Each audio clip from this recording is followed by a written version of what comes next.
तर ओज हा अतिशय महत्त्वाचा घटक आपल्या शरीरामध्ये असतो, जो दिसत नाही परंतु जो जाणवतो. त्याच्यामुळे आयुर्वेदामध्ये ओजाला अनन्यसाधारण महत्त्व आहे. तर हा जो ओज आहे त्याला आयुर्वेदामध्ये सप्तधातुसार असं म्हटलं जातं. म्हणजे इसेन्स ऑफ सप्तधातू.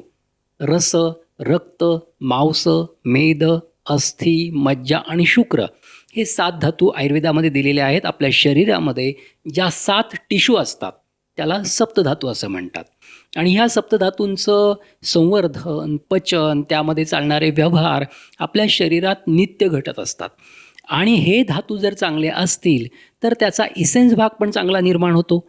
आणि त्यामुळे ज्यांचा इसेन्स भाग चांगला असतो, ज्यांचे सप्तधातू चांगले असतात, सुदृढ असतात, त्यांचं ओजसुद्धा चांगलं असतं आणि त्यामुळे त्यांची कांती पण चांगली असते, त्यांची ताकद चांगली असते, शरीराची स्ट्रेंथ चांगली असते, त्वचेमध्ये एक प्रकारची छान कांती असते, ती उजळ माणसं दिसतात जास्त. आणि याशिवाय त्यांच्या शरीरामध्ये व्याधी प्रतिकार क्षमता उत्तम दर्जाची असते, इम्युनिटी चांगल्या दर्जाची असते. यासाठी आपल्या शरीरामध्ये ओज हा चांगला असणं अतिशय महत्त्वाचं आहे, हे आपण लक्षात घेतलं पाहिजे.